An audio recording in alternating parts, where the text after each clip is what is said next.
శిశువు నేడు లేచెను, నెత్తుటి ప్రశ్న అనే 2 దళిత కవిత్వ పాఠ్యాంశాలు మన సిలబస్లో ఉన్నాయి. ఈ పాఠ్యాంశాల మీద ఇన్ జనరల్ దళిత కవిత్వం మీద ఈరోజు ప్రసంగం చేయడానికి స్టూడియోకు విచ్చేశారు. తెలుగు విశ్వవిద్యాలయంలో రీడర్గా అంటే అసోసియేట్ ప్రొఫెసర్గా ఉంటూ ప్రముఖ విమర్శకులుగా ప్రముఖ కవిగా పేరొందిన శిఖామణి గారు. వీరు దళిత కవిత్వం మీద అనేక కోణాల్లో విమర్శలు తర్వాత వ్యాసాలు రచించారు. ప్రస్తుత కవిత్వ రీతులను వస్తున్నటువంటి కొత్త కవిత్వ రీతుల మీద చాలా అధ్యయనం చేసినటువంటి ప్రముఖ పండితుడు. దళిత కవిత్వం అంటే ఏమిటి? శబ్ద విచారం కనుక చేస్తే దళిత కవిత్వం సామాజిక రుగ్మత నిర్దలన కవిత్వం అని చెప్పవచ్చు. సామాజిక రుగ్మతలను నిర్దలించి అంటే ఖండించి వేసే కవిత్వం దళిత కవిత్వం. అసలు ఆ శబ్దంలోనే వైచిత్ర్యం ఉంది. దళితం దళనం అంటే ఖండించడం సంహరించడం అని అర్థం. అసలు ఎటిమాలజీ అంటే శబ్ద వ్యుత్పత్తిని బట్టి చూస్తే దళిత కవిత్వం దమిత కవిత్వం అని చెప్పాలి. దమనం అంటే అణచడం. ఇప్పుడు దళిత కవిత్వం రాసే కవులు ఏం చేస్తున్నారంటే ఒక వర్గం సమాజంలో ఉన్నటువంటి ఒక వర్గం తక్కిన సమాజంలోని వర్గాలతో బాధింపబడుతుండగా దాన్ని ఎదుర్కొనేది దళిత కవిత్వం. ఒక వర్గం బాధపడుతుంది సమాజంలో తక్కిన వర్గాల చేత కానీ సామాజిక పరిస్థితుల చేత కానీ. అయితే వాటిని ఎదుర్కోవడానికి తక్కిన సమాజాన్ని సంస్కరించడానికి చేసేటువంటి ప్రయత్నం దళిత కవిత్వం చేస్తుంది. అంటే దమనం అనే శబ్దమే ఇక్కడ వర్తిస్తుంది కానీ దళనం అనే శబ్దం వర్తించదు అంతగా. ఏమంటారు? దమితం అంటే అనచటం, దమించట. శమం దమం అంటారే అట్లా ఇవి 2 సంస్కృత శబ్దాలే. దమితం అంటే దమించడం. అంటే వచ్చే ఉధృతిని ఎదుర్కొన్నటువంటి కష్టాలను ఆ పోరాటాన్ని ఆరాటాన్ని ఉప్పెనను అనచడానికి ఒక వర్గం వాళ్ళు ఈ దళితుల కోసం రాసేటువంటి కవిత్వం దళిత కవిత్వం. కాబట్టి నిజానికి శబ్ద వ్యుత్పత్తితో చూస్తే అది దమిత కవిత్వమే. ఇది దీని యొక్క స్వరూపం. అంటే అనేక బాధలు ఉన్నాయి కులం వలన వర్గం వలన సమాజంలో. ఈ ప్రస్తుత సమాజమే కాదు అనేక సమాజాల్లో ఇది జరుగుతుంది, అంటే అన్ని కాలాల్లోనూ. కాబట్టి ఆయా కవిత్వాలు వస్తాయి. ఒకప్పుడు శ్రీశ్రీ వచ్చాడు, ఒకప్పుడు గురజాడ, ఇప్పుడు రాస్తున్నటువంటి కవులు ఆయా కాలాల్లో. అంటే ఈ దళిత కవిత్వం మూమెంట్గా వచ్చి ఒక దాదాపు 100-150 సంవత్సరాల నుంచి జరుగుతుంది. కాబట్టి ఈ 100-150 సంవత్సరాల్లో దళిత కవిత్వ స్వరూపం ఏమిటి సంక్షిప్తంగా మనం ఉన్నటువంటి పాఠ్యాంశాల్లో శిశువు నేడు లేచెను, నెత్తుటి ప్రశ్న ఈ 2 పాఠ్యాంశాలను గురించి ఈరోజు మనకు విచ్చేసినటువంటి ప్రముఖ పండితుడు విమర్శకులు శిఖామణి గారు మాట్లాడతారు. శిఖామణి గారు, మా విద్యార్థులకు స్వాగతం. దళిత కవిత్వం నిర్వచనం మీరు విన్నారు. దళిత కవిత్వం గురించి మన సిలబస్లో ఉన్న 2 దళిత కవితల గురించి మనం చెప్పుకునే ముందు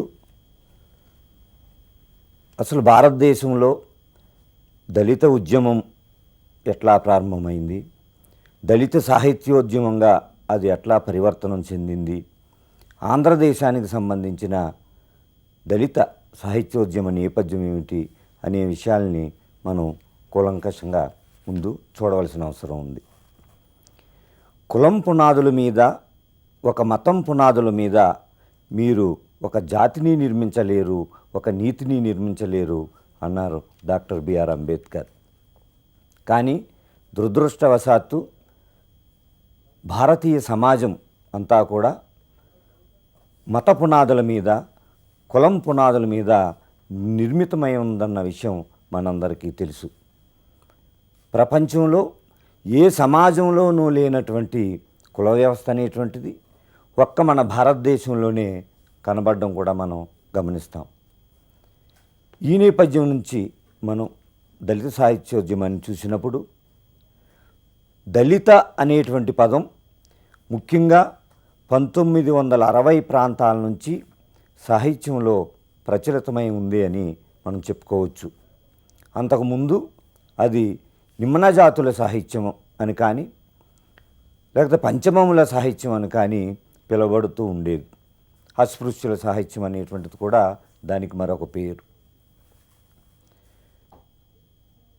ఆధునిక కాలంలో వచ్చినటువంటి దళిత ఉద్యమానికి మహారాష్ట్ర కేంద్ర బిందువుగా నిలిచింది. ఎందుకంటే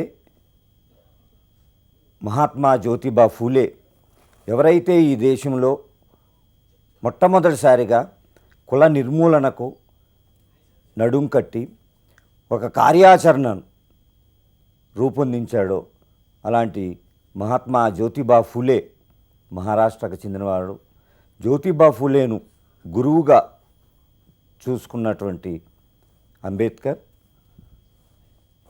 ఆ జ్యోతిబా ఫూలే వారసత్వాన్ని కొనసాగించి భారతదేశంలో కుల నిర్మూలనకు ఎంతో దోహదం చేశారు. ఈ నేపథ్యంలో మనం ఫూలే, అంబేద్కర్ వీరికి పూర్వం భారతదేశంలో జరిగినటువంటి ఈ కుల నిర్మూలన గురించి కనుక మనం ప్రస్తావించుకున్నట్లయితే బౌద్ధం కానీ, అటు జైనం కానీ, చార్వాకులు కానీ, లోకాయుతులు కానీ, లేకపోతే మధ్యయుగాల నాటి బౌద్ధ మతము భక్తి ఉద్యమం కానీ, లేకపోతే కొంతమంది శతక కవులు కానీ, వీళ్ళందరూ కూడా ఈ కులాన్ని తమ రచనల్లో కూలంకషంగా విమర్శించినటువంటి వారు.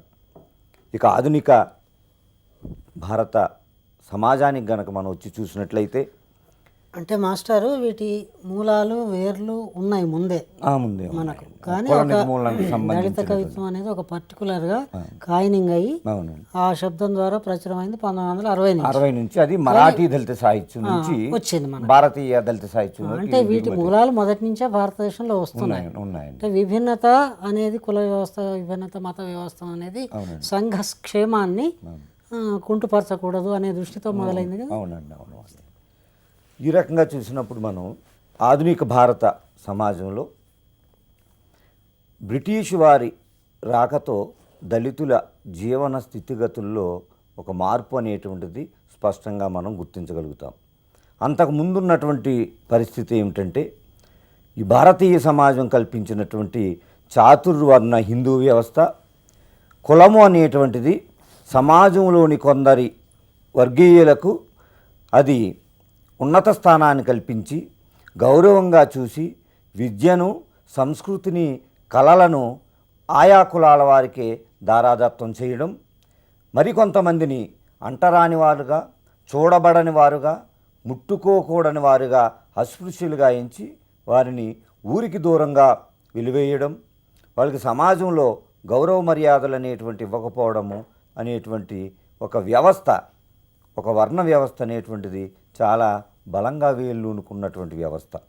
ఒక దళితుడు ఒక గ్రామపు వీధిలో వెళ్ళడానికి కూడా, నడవడానికి కూడా అవకాశం లేనటువంటి దళితుని యొక్క పాదముద్రలు ఆ వీధిలో పడితే ఆ వీధి మైల పడుతుందని ఆ దళితుని యొక్క మొలకు చీపురు కట్టినటువంటి వ్యవస్థ.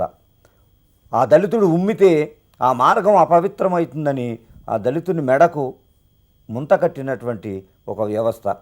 లేదు, వేదాలు లాంటివి శాస్త్రాలు వినకూడదని, ఒకవేళ వింటే ఆ దళితుని చెవిలో కరిగించినటువంటి శేషం కానీ, సలసల కాగుతున్నటువంటి నూనెను గాను పోసి శిక్షించాలనేటువంటి ఒక మనుధర్మ శాస్త్రం అమలు చేసేటువంటి ఒక అమానుషమైనటువంటి ఒక సామాజిక కట్టుబాట్లు ఏవైతే ఉన్నాయో వాటి వలన ఈ భారతదేశంలో దళితులు అనాదిగా పీడింపబడి కనీస మానవులుగా కూడా గుర్తింపు లేకుండా ఊరికి వెలుపల చాలా హీనంగా, దైన్యంగా, ఒక జంతువుల కంటే అధమమైనటువంటి స్థితిలో బ్రతుకుతున్నటువంటి దళిత జాతి బ్రిటిష్ వాళ్ళు ఎప్పుడైతే భారతదేశానికి వలస పాలకులుగా వచ్చారో, రావడంతో వాళ్ళు ఇక్కడున్నటువంటి ఈ సామాజిక స్థితిగతులను చూసి చాలా ఆశ్చర్యపోయారు.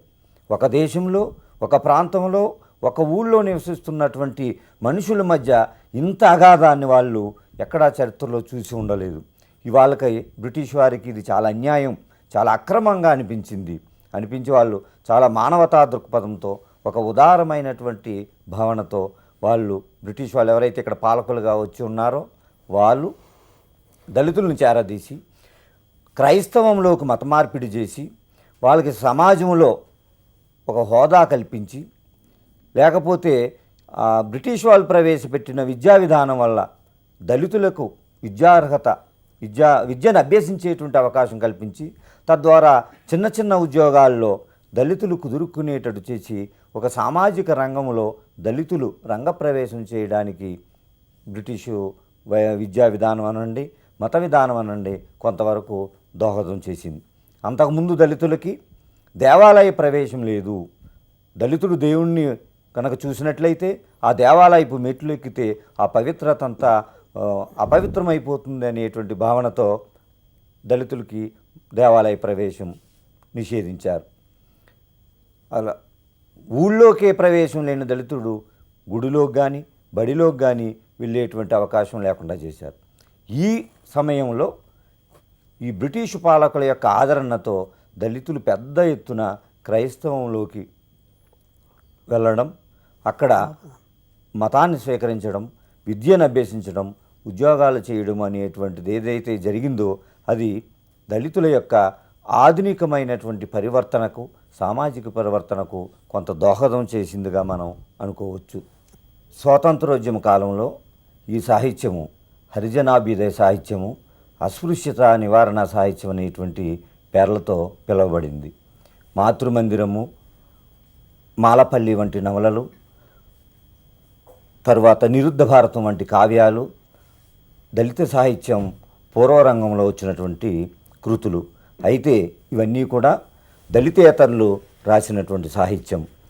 దళిత జీవితం నుండి, దళిత సంవేదన నుండి, దళిత అనుభవం నుండి రాసిన తొలి కవి తెలుగు సాహిత్యంలో జాషువాగా మనం చెప్పుకోవచ్చు. ఆ జాషువా ప్రారంభంతో అయిన ఈ దళిత సాహిత్యం తరువాతి కాలంలో శరపరంపరంగా వృద్ధి పొందింది.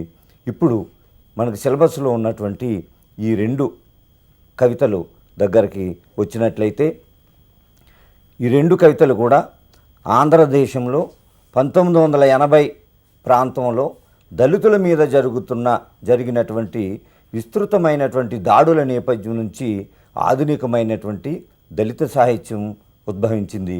ఈ దళిత సాహిత్యానికి 1985 సంవత్సరం మనం కేంద్ర బిందువుగా చెప్పుకుంటాం.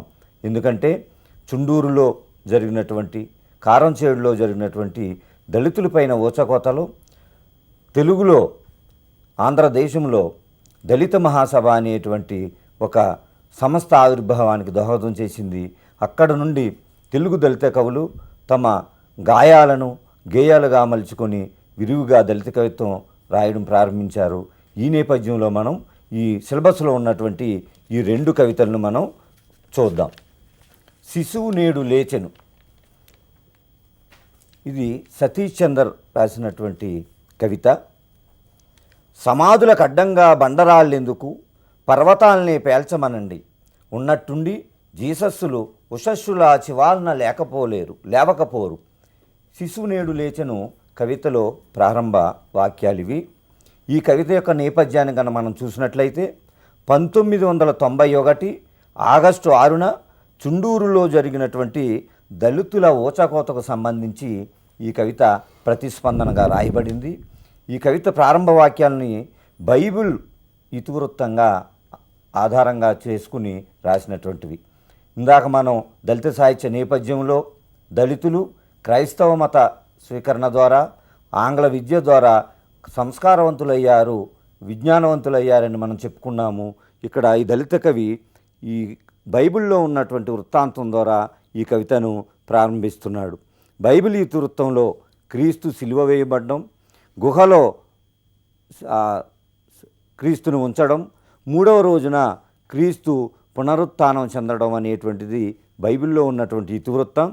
ఆ క్రీస్తును ఉంచినటువంటి గుహకు అడ్డంగా అక్కడ ఒక బండరాయిని పెట్టినట్టుగా బైబిల్ మనకు చెప్తా ఉంది. ఇక్కడ కవి ఏమంటున్నాడంటే, సమాధులకు అడ్డంగా బండరాళ్ళెందుకు, పర్వతాలనే పేర్చమనండి అని కవి అంటున్నాడు. అంటే చుండూరు ఊచకోతలో మరణించినటువంటి దళిత మృతవీరులను ఊరి చివర ఉన్నటువంటి శ్మశానంలో కాకుండా చుండూరు గ్రామం కూడలిలో, గ్రామ మధ్యలో ఆ మృతవీరుల యొక్క సమాధుల్ని అక్కడ ఉంచడం జరిగింది. ఈ అగ్రవర్ణం వాళ్ళు ఈ శవాలను ఊరు మధ్య పాతిపెట్టడాన్ని అభ్యంతరం చెబుతూ ఆ సమాధులకు అడ్డంగా ఒక రాయిలను ఉంచడం జరిగింది, బండరాలను ఉంచడం జరిగింది. కవి ఆ సంఘటనని ఇక్కడ గుర్తుకు తెస్తూ బైబిల్లో ఎలాగైతే క్రీస్తును ఉంచినటువంటి గుహకు ఒక బండరాయిని అడ్డుపెట్టితే క్రీస్తు 3వ రోజున పునరుత్థానం చెందాడో, అలాగే ఈ సమాధులకు అడ్డంగా కేవలం బండరాళ్ళు ఎందుకు, పెద్ద పెద్ద పర్వతాలని ఉంచమనండి ఈ అగ్రవర్ణపు వాళ్ళని.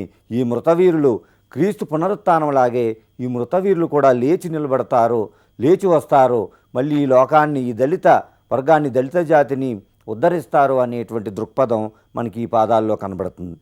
ఊరినే వెలివేసినట్టు ఊరి మధ్య సమాధుల, ఊరుకు 4 మూలలు, జీవులకు 4 కాళ్ళు, పొర్లడానికి 4 వరసలు, కులం 4 పాదాల పాకేది. ఈ పంక్తుల్లో కవి ఊరినే వెలివేసినట్టు ఊరి మధ్య సమాధులని ప్రశ్నిస్తున్నాడు. సాధారణంగా గ్రామాల్లో, ఊళ్ళల్లో శ్మశానాలు అనేటువంటివి, సమాధులు అనేటువంటివి ఊరికి చివర ఉండడం ఆనవాయితీ. కానీ ఈ చుండూరులో ఈ దళితుల ఊచకోతనంతరం ఆ సమాధులు, ఆ శ్మశానం అనేటువంటిది ఊరు మధ్యకు రావడం వలన ఈ ఊరే వెలివేసినట్లుగా, ఏదైతే ఈ చుండూరు అనేటువంటిది ఉందో, దళితుల మీద ఊచకోత కోసినటువంటి ఊరు ఉందో, అది ఊరి చివరికి ఊరినే వెలివేసి సమాధులు ఊరు మధ్యకు రావడం అనేటువంటి ఒక వైచిత్రిని, ఒక గొప్ప సంఘటనని కవి ఇక్కడ రికార్డు చేశాడు. కులం 4 పాదాల పాకేది అనేటువంటి వాక్యం ద్వారా ఈ కుల వ్యవస్థ అనేటువంటిది జంతువులాగా భయంకరమైనది, హీనమైనది, క్రూరమైనది అనేటువంటి చెప్తున్నాడు. మనం జంతువుని చతుష్పాది అని చెప్తాం, 4 పాదాలతో నడిచేది జంతువని. ఈ కులం అనేటువంటిది కూడా ఈ జంతు లక్షణాలతో, హేయమైన నీచమైన లక్షణాలతో ఉండేదని కవి సూచిస్తున్నాడు. ఎక్కడో 5వ మూల దూరంగా పశువుల పాకలో 2 కాళ్ళ శిశువు జననం. ఇక్కడ కూడా క్రీస్తు పుట్టినటువంటి విషయాన్ని పశువుల పాకలో 2 కాళ్ళ జననం అనేటువంటి పంక్తుల ద్వారా చెప్తున్నాడు. ఊళ్ళో తోక తెగిన చప్పుడు, శిశువు పాదస్పర్శకు మైలపడ్డ పశువుల ఆగ్రహం, మురిగి వాండ్రపెట్టి ఊలవేసిన శోకాలాపన. క్రీస్తు పుట్టిన సందర్భంలో హేరోదు రాజు ఎవరైతే ఉన్నారో అతనికి మరణం సంభవిస్తుంది అని జ్ఞానులు చెప్పడం వలన ఆ హేరోదు రాజు అప్పుడు పుట్టినటువంటి నెలల శిశువులు ఎవరైతే ఉన్నారో వాళ్ళందరినీ సంహరించవలసిందిగా, వాళ్ళందరినీ చంపివేయవలసిందిగా ఒక కలత చెందినటువంటి హృదయంతో అతను ఆదేశిస్తాడు. ఆ సందర్భాన్ని ఇక్కడ ఈ ఊళ్ళో తోక తెగిన చప్పుడు అనేటువంటి ద్వారా ఈ మేలుకున్నటువంటి దళితులు మళ్ళీ తమకు ఏం అపకారం చేస్తారో అని ఆ ఊళ్ళో ఉన్నటువంటి అగ్రవర్ణస్తులంతా భయపడ్డారు అనేటువంటి ధ్వనిని ఈ వాక్యాల్లో కవి చెప్తున్నాడు. ఈ శిశువు బానిసల కంటి పాప, ఒక శతాబ్దపు స్వప్న కలశం, పశుధర్మ శాస్త్ర ప్రకారం శిశుజననం మహాపాతకం. ఇక్కడ కవి మనుధర్మ శాస్త్రాన్ని పశుధర్మ శాస్త్రంతో పోల్చుతున్నాడు. మనువు అంటే మనిషికి సంబంధించినటువంటి శాస్త్రం అది, కానీ దానిలో ఉన్నటువంటి కట్టుబాట్లు కానీ, ఆంక్షలు కానీ, నియమాలు కానీ ఇవన్నీ చూస్తే మనుషులు సమసమాజంలో నివసించే మనుషులు పాటించేవిగా కనబట్టలేదు. కాబట్టి ఈ మనుధర్మశాస్త్రం ఏదైతే ఉందో దాన్ని కవి పశుధర్మశాస్త్రంగా పోలుస్తున్నాడు. ఈ శిశువుకు 2 కాళ్ళుండటం నేరం, మిగులు భూమి మీద అడుగులు వేయకుండా మేకులు కొట్టారు. 2 చేతులుండటం నేరం, పని చూపమని యాచించకుండా చిల్లులు పెట్టారు. శిరస్సులో మెదడుండడం నేరం, మళ్ళీ రాజ్యాంగం రాయకుండా ముళ్ళకిరీటం గుచ్చారు. ముఖవర్చస్సుండటం నేరం, ఏ తల్లి ముద్దాడకుండా కాండ్రించి ఉమ్మారు. అన్నిటికన్నా ఛాతీ లోపల గుండెకాయ ఉండటం నేరం, బానిస కొడుక్కి ప్రేమెందుకని బరిసెలతో పొడిచారు. పంట పొలాల్లో శిశువుకు శిలువ మరణం. పశులపాకలో పుట్టిన క్రీస్తు జననంతో చుండూరు దళిత మృతవీరులు మళ్ళీ పునరుత్థానం చెంది వచ్చి దళిత జాతి అభివృద్ధికి దోహదం చేస్తారు అనేటువంటి ఒక సందేశం ఈ కవిత ద్వారా కవి ఇచ్చాడు. ఈ పుట్టిన శిశువుకి చేతులు ఉండడం, మెదడు ఉండడం, లేకపోతే మనసు ఉండడం అనేటువంటిది ఉండకూడదు అనేటువంటి ఆంక్షల్ని ఇక్కడ చెప్పి దళితుల యొక్క దీనహైన్య స్థితిని కవి సూచించాడు. ఈ కవిత్వం ముగిస్తూ, తండ్రి, వీరేమి చేయుచున్నారో వీరెరుగుదురు, నేను తిరిగి లేచి వరకును వీరిని సజీవంగా ఉంచుము అని అంటారు. బైబిల్లో క్రీస్తు శిలువ మీద ఉండి పలికినటువంటి చివరి వాక్యాలు, తండ్రి వీరేమి చేయుదురో ఎరుగరు వీరెరుగరు, వాళ్ళకి తెలియదు. అక్కడ వాళ్ళు అజ్ఞానంతోనో లేకపోతే ఇంకొక దానితోనో వాళ్ళు ఏం చేస్తున్నారో వాళ్ళకి తెలియదు. కాబట్టి వాళ్ళని క్షమించమని మన బైబిల్లో క్రీస్తు చివరి వాక్యాలు చెప్తే, ఈ ఆధునిక క్రీస్తు, ఈ దళిత క్రీస్తు, కారం చేడు ఊచకోతలు అనేటువంటి సిలువదారి అయినటువంటి ఈ క్రీస్తు ఏం చెప్తున్నా అంటే, తండ్రి వీరేమి చేయుచున్నారో వీరెరుగుదురు. వీరు ఎవరైతే ఈ అగ్రవర్ణ భూస్వాములు ఉన్నారో వీళ్ళంతా కావాలని దళితుల్ని ఊచకోతలు కోశారు, ఉన్నపలంగా నరికారు, హత్యాకాండ చేశారు, మానభంగాలు చేశారు, ఆ శవాలను ఆ పంట చేలలో తొక్కారు, లేదంటే గోతాముల్లో గోను సంచుల్లో కుట్టి కాలువల్లో పడేశారు. వీళ్ళు ఏం చేస్తున్నారు? వీళ్ళు తెలిసి ఉండి చేస్తున్నారు. కాబట్టి నేను తిరిగి వచ్చే వరకు, ఈరోజు నేను మృతుని కావచ్చు, రేపటి రోజు నేను పునరుత్థానం చెందిన క్రీస్తులాగా తిరిగి వస్తాను. అప్పుడు వీళ్ళని నేను తప్పనిసరిగా శిక్షిస్తాను. నేను తిరిగి లేచి వరకు వీళ్ళని సజీవంగా ఉంచమనేటువంటి ఒక గొప్ప సందేశాన్ని మనకి కవి అందజేస్తున్నాడు. ఊళ్ళో పశువుల పరారి 4 రోడ్ల కూడల్లో గర్భం దాల్చిన నేల తల్లి వీరుల సమాధాలన్నీ నిండు చూలాలే, పిరికివాళ్ళు పాలకులు శిశువు లేవకుండానే పశువదను నిషేధించారు. ఈ పునరుత్థానం చెందిన క్రీస్తు వచ్చి లోకాన్ని రక్షించినట్టుగానే ఈ కారంచేడు దళిత మృత వీరులు కూడా వాళ్ళు మళ్ళీ పునరుత్థానం చెంది దళితులని అభ్యుదయ పదాన్ని నడిపించడానికి వస్తారు అనేటువంటి విషయాన్ని కవి ఇక్కడ సూటిగా చెప్తున్నాడు. పశువులను వెతకి రక్షించుటకు శిశువు ఈ లోకమునకు వచ్చును. బైబిల్ ప్రకారం క్రీస్తు 2వ రాకడ బైబిల్ చెప్తూ ఉంది. అలాగే ఈ మృతవీరులు కూడా ఆ 2వ రాకడలాగా వచ్చి వీళ్ళని రక్షిస్తారు, వీళ్ళని శిక్షిస్తారు, దళితుల మీద అత్యాచారాలు చేసిన వాళ్ళని శిక్షిస్తారు అని చెప్తూ కవి శిశువు నేడు లేచెను హల్లెలూయా అనేటువంటి వాక్యంతో కవితను ముగిస్తారు. అంటే క్రీస్తు జననం చెందినటువంటి డిసెంబర్ 25 రోజు అర్ధరాత్రి 12 గంటల సమయంలో ఈ క్రైస్తవ సోదరులంతా శిశువు నేడు లేచిన హల్లెలూయా అని ప్రభువుకి నివాళులర్పించే క్రమం ఏదైతే ఉందో, అలాగే ఈ దళితులు కూడా చైతన్యవంతులై తన జాతి ఉద్ధరణకు వస్తారో మీరు అప్పటిదాకా ఎదురు చూడండి అని గర్భశోకంతో ఉన్నటువంటి చుండూరులో కొడుకులను ఆప్తులను కోల్పోయిన తల్లులు ఎవరైతే ఉన్నారో వాళ్ళని ఓదార్స్తూ వస్తారు, అందాక మీరు ఎదురు చూడమనేటువంటి ఒక గొప్ప సందేశంతో ఈ క్రీస్తు కవిత ముగుస్తుంది. ఇది సతీష్ చంద్ర రాసినటువంటి కవితలో గొప్ప వ్యంగ్యము, గొప్ప వక్రోక్తి, లేదా గొప్ప ప్రతీకాత్మకంగా ఒక పౌరాణికమైనటువంటి బైబిల్ ప్రతీకను ఇక్కడ చుండూరు దళిత బాధితులకు అన్వయించి కవి చెప్పడం అనేటువంటి జరిగింది. 2వ కవిత నెత్తుటి ప్రశ్న. కవి డాక్టర్ ఇండ్లూరు సుధాకర్. ఈ కవితలో కవి అనాదిగా దళితులపై జరుగుతున్నటువంటి అన్యాయాలు, అవి వర్తమానానికి కూడా ఎలా విస్తరించాయి అనేటువంటిది చాలా శక్తిమంతంగా చెప్పాడు. నేనింకా నిషిద్ధ మానవుణ్ణి, నాది బహిష్కృత శ్వాస, నా మొలకు తాటాకు చుట్టి నా నోటికి ఉమ్ముముంత కట్టి నన్ను నలుగురిలో అసహ్య మానవ జంతువుని చేసిన మనువు నా నల్లటి నుదుటి మీద బలవంతంగా నిషిద్ధ ముద్ర వేసినప్పుడే నా జాతంతా క్రమంగా హత్య చేయబడింది అంటాడు. మనుధర్మశాస్త్రం వలన ఈ దేశంలో దళితులు కనీసం మానవులుగా బ్రతకటం లేదనేటువంటిది కవి ఆవేదన చెందుతాడు. వేదం విన్న నా చెవుల్లో సీసం పోసినప్పుడు, అదేదో భాష మాట్లాడితే నాలుక తెగ్గవసినప్పుడు, నా వీర్యం తీర్చిన దాహానికి నా తల నరికినప్పుడు, నన్ను చెట్టు కట్టి గొడ్డిలా చావగొట్టినప్పుడు నేనప్పుడే శవమైపోయాను. దళితుడు ఈ దేశంలో కొత్తగా మరణించేదేమిటి, కొత్తగా చచ్చిపోయేదేమిటి? ఎప్పుడైతే అనాదిగా ఈ చెవుల్లో సీసం పోసినప్పుడు, మెడకు ముంత కట్టినప్పుడు, మొలకు తాటాకు చిపుర్లు కట్టినప్పుడే దళితుడు ఈ దేశంలో చనిపోయాడు అనేటువంటి భావన కవి వ్యక్తం చేస్తాడు. నిన్నటి చరిత్ర బొటన వేళ్ళనే కోసింది, వర్తమానం 5 వేళ్ళని నరికేసింది అని భారతంలో ఉన్నటువంటి ఏకలవ్యుని వృత్తాంతాన్ని కవి ఇక్కడ గుర్తు చేస్తాడు. ప్రాచీన భారతంలో దళితునికి 1 వేలు మాత్రమే కోల్పోతే వర్తమానంలో ఆధునికమైన సమాజంలో 5 వేలు నరకబడుతున్నటువంటి ఒక విచిత్రమైనటువంటి సన్నివేశాన్ని కవి ముందుంచుతాడు. పెరిగిన మా ఛాతీ మీదుగా ఖడ్గం దూసుకొస్తూ ఉంది అంటాడు. పెరుగుతున్నటువంటి దళిత చైతన్యాన్ని ఎలాగైతే అనగదొక్కుతున్నారో, ఎలాగ అణిచివేస్తూ ఉన్నారో, దళితులు అన్ని రంగాల్లోనూ పైకి రాకుండా ఎలా నిరోధిస్తున్నారో అనేటువంటిది ఈ కావ్యం ద్వారా కవి చెప్తున్నాడు. మా చావులకు కూడా వెల నిర్ణయించబడుతుంది. మాకిప్పుడు కావలసింది నెత్తుటి రొక్కం కాదు, మాకేం కావాలో కోరుకునే నిర్భయపు గొంతుక, ఒక కొత్త రాజ్యాంగం, కొత్త దేశం, కొత్త భూమి, కొత్త ఆకాశం అని కవి కవితను పూర్తి చేస్తున్నాడు. దళితుల చావుకి నష్టపరిహారం ఇచ్చేది కాదు మేము కోరుకుంటున్నది, మాకు నెత్తుటి రొక్కం కాదు కావాల్సింది అని కవి అంటున్నాడు.